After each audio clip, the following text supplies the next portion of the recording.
Hello again there, everyone. Wipe a little sweat from my brow. Been doing yard work this morning. I'm getting ready to prep and build some, what will eventually be, they're just little 6 inches pieces of pipe, and I'm going to drill a hole through them, and then I'll actually throw these in the lathe and taper one end of them, such that when it's on the actual stove, the door will be facing here, and I can torque it over here, and it will actually come up, and I can adjust the spacing back here a little bit so that it comes up and puts enough pressure that it holds the corner of each corner of the door closed. The door, I guess I'm kind of playing a slice here, to use a golfing term. My door is a little bit bowed.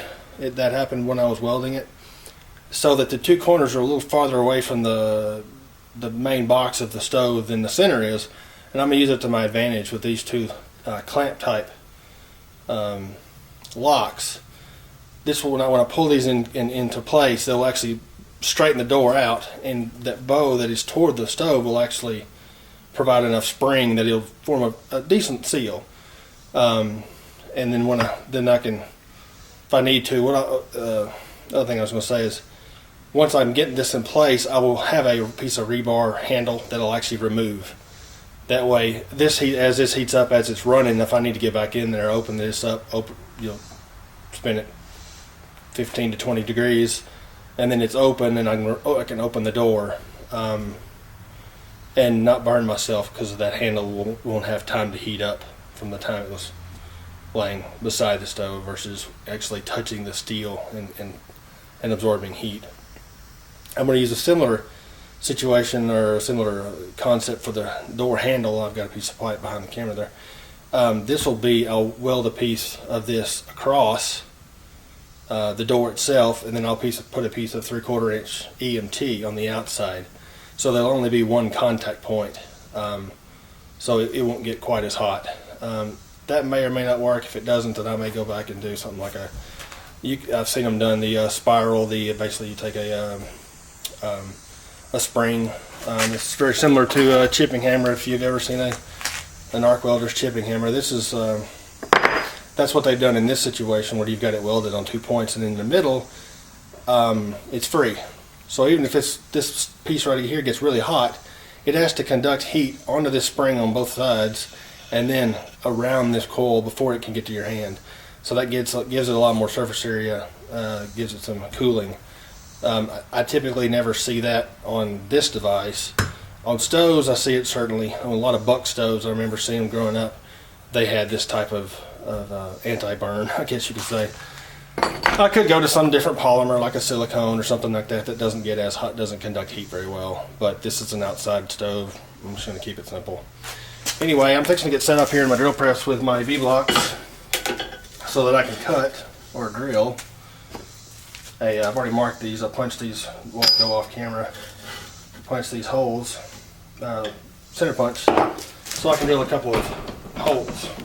Now the drill bits I use are Cobalt. I would almost swear by Cobalt. I've ran a lot of different other types of drill bits over the years, and I talked to an engineer a friend of mine, and he said, I said, what's the best grade of drill bit to get? And he said Cobalt, because when you sharpen a Cobalt bit, this is not a good one to show you. I'll get a bigger one. When you sharpen a Cobalt bit, the Cobalt is not decoding. This is Cobalt steel. This is tool grade steel with Cobalt added in the forging process. When you sharpen this edge, it remains Cobalt. If you take a titanium nitride tool bit, which is what I was buying, the titanium nitride, that's this gold color, is on the outside only. So as soon as you sharpen this bit, you have no titanium nitride anymore on the cutting edge. You can't really see it on this one. It's not real shiny because I haven't used it in a long time. But this edge loses its hardness. The titanium nitride gives it the hardness. It loses that as soon as you sharpen it. So once you dull it and you go to resharpen it, you just have a nice gold colored high-speed tool steel. I don't know what grade tool steel this is. These aren't bad. But what I do is, this is almost a 1/2 inch, and my Cobalt set Cost me quite a bit. There's only like 20 drills in here, and they're like $3 a drill. This was like a $60 or $70 set. I only go up to 3/8 of an inch. If I need to drill bigger than that, then I'll go to, step up to 3/8 of an inch, and then I'll pull out these that I have to resharpen quite often to finish the hole out. So if you're looking for an investment and you're tired of killing bits and buying new ones and blah blah, get some good quality tool steel, cobalt tool steel to begin with, and these hold an edge a lot longer. You'll also want to use cutting fluid. That's to keep the heat away from this tip. You don't want this overheating. If you've ever run a drill bit where it gets purple, it oxidizes. That's the purple when it gets really hot. You've ruined it. You've lost the hardening that is in the bit when it's made. So anyway, that's what I would suggest. Get you a good cobalt bit set. You don't have to get a huge one. Just get the most basic sizes, and then if you need special ones, you can buy them individually. If you need a 1/2 inch or a 3/4, then you buy them individually. But you're not going to hardly find a set that's got a 3/4 or the bigger sizes in them anyway. I'm going to be drilling a 3/8 hole. I don't put this aside, but I'm going to start off with a 1/4 inch, a little less than a 1/4 inch hole, and then I'm going to go to the 3/8 to do the actual, the full cut. I like the step bit. I like the step drill. 2 reasons. One, it seems to be easier and makes my bits last longer. The second reason is if I mess up in cutting this first little hole and I don't like where my hole's positioned, I can cut another one right beside it or whatever to correct it before I put the full size through. Let's see. Get this lined up. I'm using a Grizzly radial arm drill press, and you'll see that's why this head sticks out farther than my table does. That was a lack of foresight when I bolted this down. I did not leave enough room in the back to actually scroll this head back. I'll have to fix that in the future.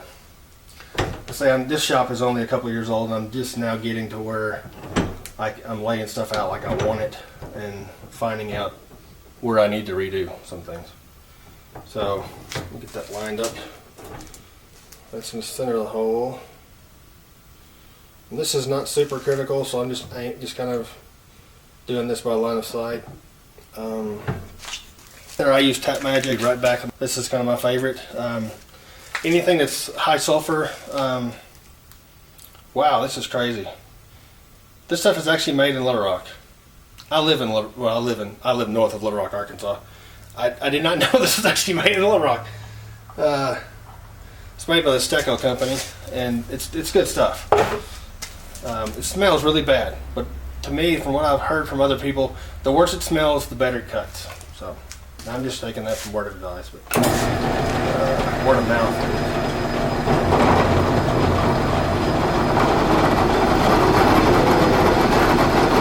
Just slow and steady. Let the drill bit do its job. Just checking that it is in the center.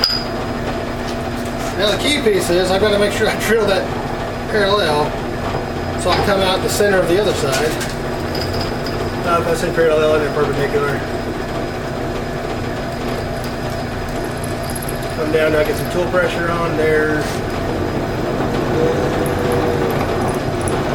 And just sighten this by eye.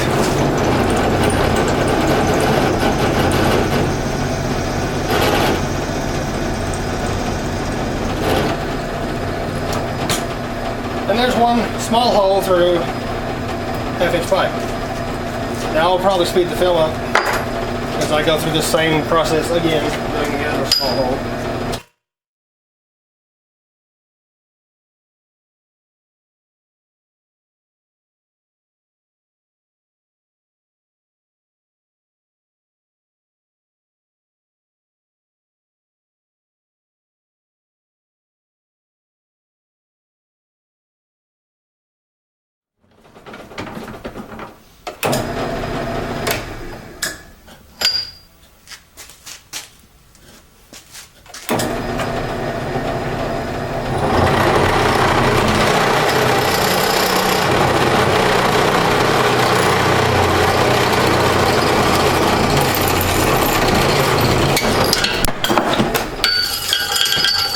There's a perfect example of why you should always clamp things. I was thinking, I wonder if this will spin on me and I'll get to show everyone what not to do. Well, of course it did. So as it gets right toward the end of the cut, it opens a burr first before it actually cuts the burr, the actual little cut there. And of course that tends to hang on drill bits, especially sharp drill bits. So I should have known better. I did know better, and I still didn't do it. But partly because I need to get some new clamps, and this clamp's not going to go big enough for what I need to do. Darn it. Well, let's just hope it doesn't do it again.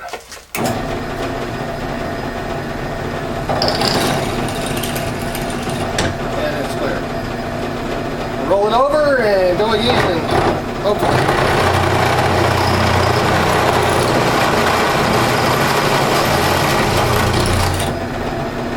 I'm right there at the grabbing point, so I'm going to turn it over, and then I'm going to come in from the back side.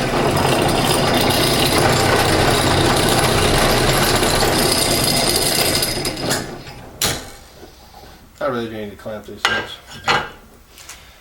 I was being very sensitive. I was afraid it was going to go, and if it did, I didn't want to take my finger with it, so I knew which way it was going to turn that way, so I'm holding it here, so if it pulls, it's going to go out of my finger and give me time to get out of the way before it comes back around, which isn't very long.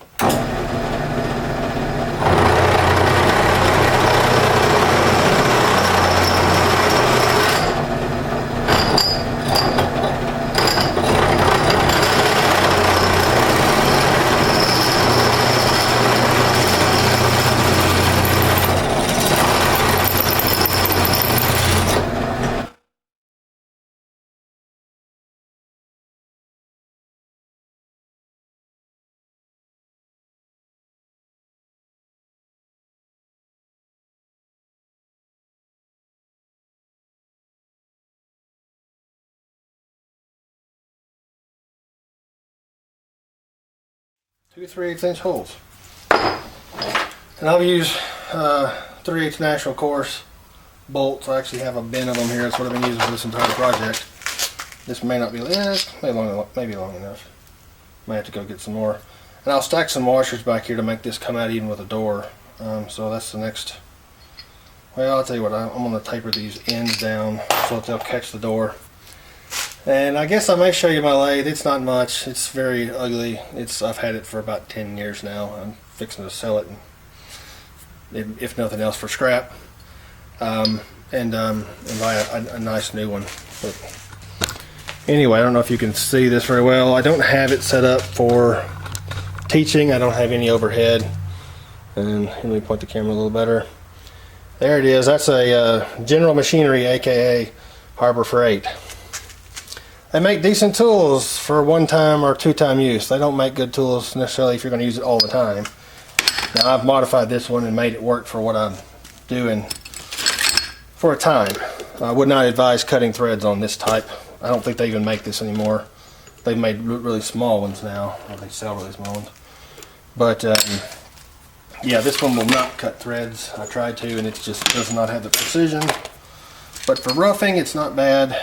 So that's what I'm mainly do on it. Okay. And all I'm going to be doing is cutting a taper on this. I'm going to set my post up a little bit for taper cutting. Let's see. I need that to go. I need the cross slide to go up. Wrong way. Oh, come on.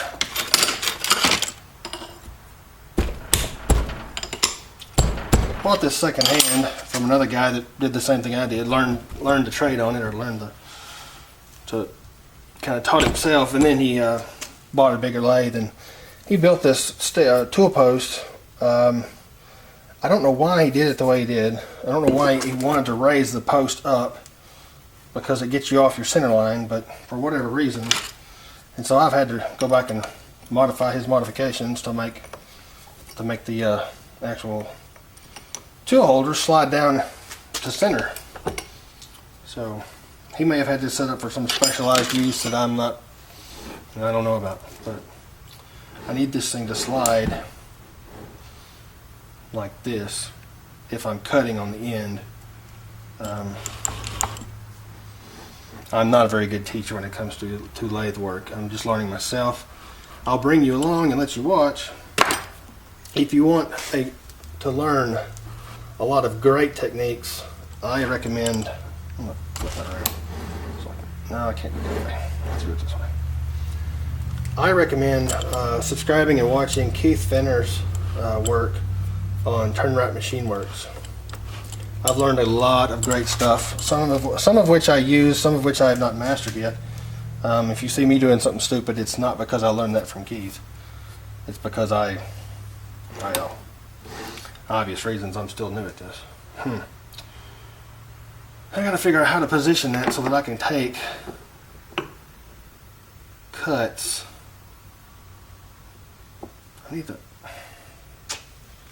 Again, I wish this guy had modified this, because now I need to make a cut and my blade is in the wrong place.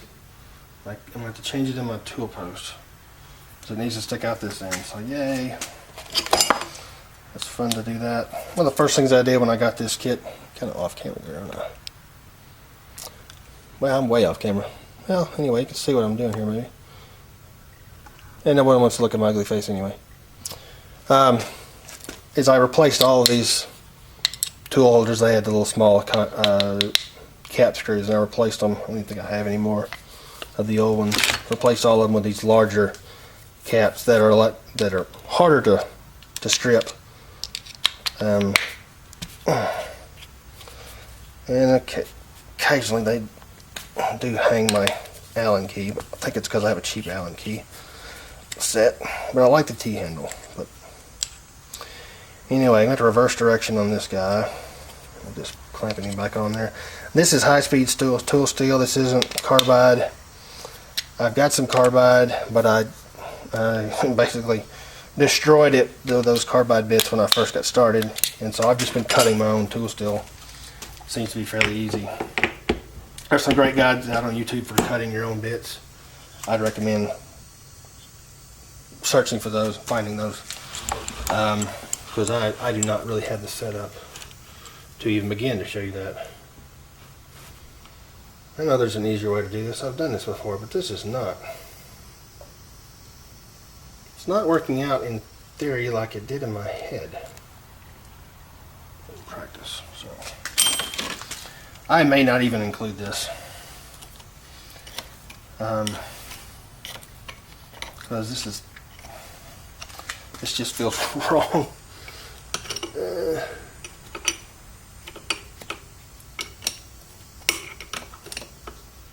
Better way to do this would probably be to turn it between centers.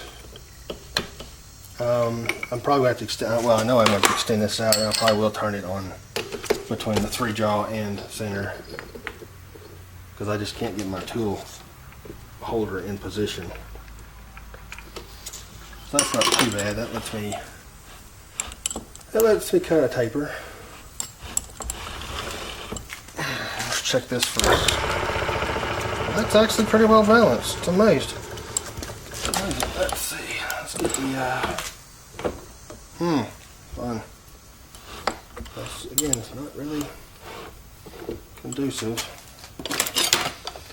There are a lot of limitations to this little lathe.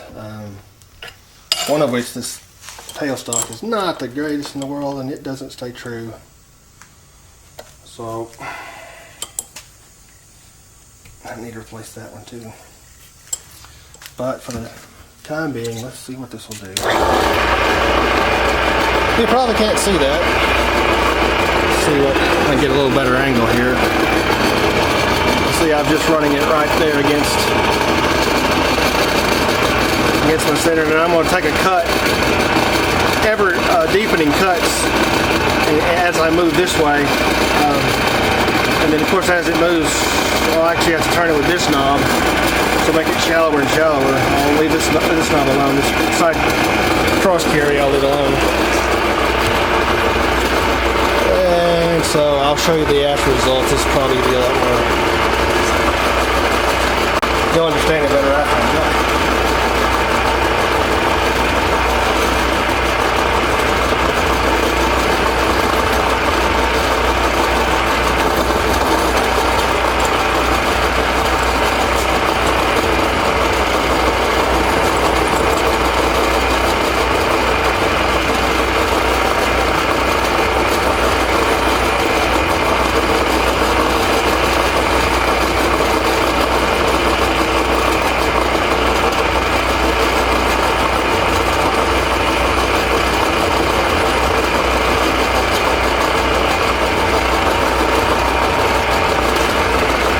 unfortunately, I can't seem to find a good way to lock this carriage, so.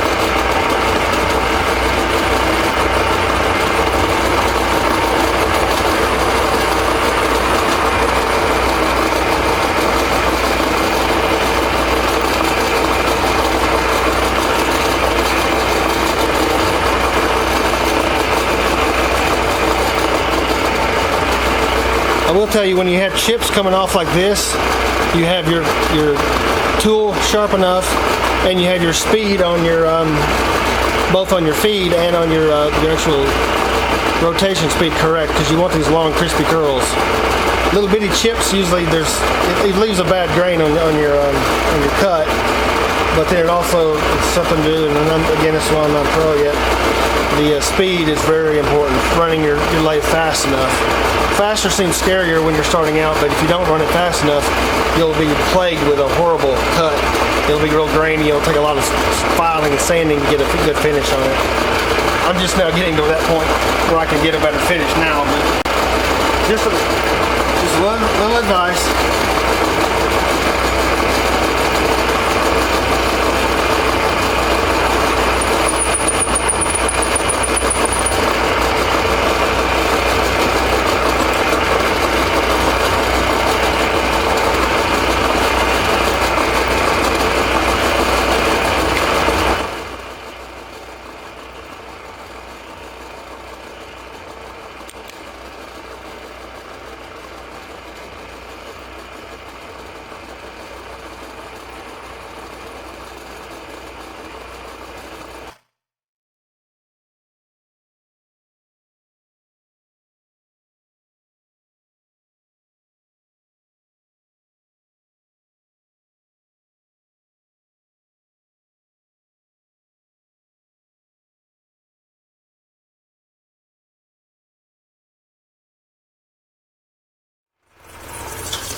Now I'm going to note, well, two things. Keith and a lot of other guys like him are very precise. This machine won't really do precise. Keith is great. He can get stuff down to plus or minus a half a thou. Probably less than that. If you, I'm like plus or minus 3 thou, because this machine might do plus or minus 2, and I might be able to do 3 on this machine. But for the stuff I do, I'm not doing super critical stuff. If I'm just going to hone a cylinder or build a cylinder, pneumatic or otherwise, I would not do it on this machine. It just doesn't have the precision to make those tolerances. But I am going to note that I'm on a 5 here, just as a reference. And then that really only counts, well, 5 here, and then I'm just kind of going back and forth on my, so that's really all I'm going to use. I'm going to back it out exactly 1 revolution, which gives me, so I have a 10 thousandths to play with, and that allows me to clear the pipe altogether. So I'll retract my tailstock. Hopefully that's enough to get the pipe out without having to move everything, so I can repeat it for the second piece. Yep, it is. And so here's what I was talking about. All I'm doing is just taking a slight taper, that may be 10-15 degrees, I'm not certain. Trying to see what's the easiest for you to see. That's all I'm doing, is just taking a smooth cut off. And that's so that when I'm actually in place, if this is the door, so that's a little, this is the door and this is off side of the door, when I want to come engage the door, that little taper allows me to come up on the door as I'm pulling in. And then of course I'll have this bolted on so that when I get to here, and I may end up grinding a wedge or putting a wedge on the door itself, probably just run a bead of weld across that where this is going to swing, and then grind it at a wedge shape, so that as this comes down, it actually creates more and more force. And then I could, if I get really cool, I may actually get in there and as I actually come in there and I'll grind that maybe with a die grinder and actually put this diameter inside the groove so it'll actually come up and catch. Like I may do that. Just making this up as I go along here. But I'll show you that when I get to that point. I'm going to throw this other pipe in there and do the same thing, hopefully with the exact same results, if I'm lucky.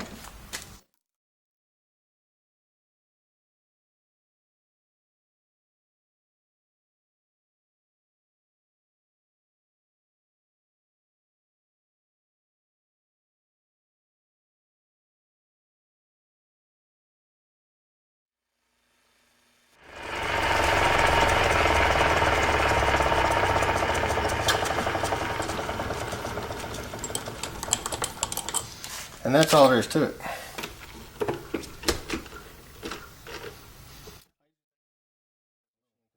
This whole deal is a little springy and that doesn't really help any. So there's my 2 finished pieces. They're pretty close. And a little more taper on this one. I think I had my tool set a little different in the chuck, but that's still good enough for what I'm doing. So until I get to the stove, I'm actually testing it right now. I guess I'll swing you around and see if I can do it. Yeah, ignore the nasty shop if you don't mind. That's yeah, it's a mess in here. That's another thing on my to-do list. I'm actually doing a maybe after all. Yeah. There's the stove. I've actually got the door on it, and I've got everything, all the welds finished. And I was actually just doing a test to see the draft, what kind of input and output draft I'm going to have. I've built this to be a really slow burning stove. I want low temperatures and a long burn. So I've built it where I can really pull the heat, or the air down to keep the heat at a pretty regular stage. I may have actually done too good a job because it burns really slow, which is fine, but I may end up having a little trouble with it being too slow burning, and then I can go back and add fine-tuning adjustments later. But anyway, if you've just heard that, my wife's calling, so I'm going to make this short, and I will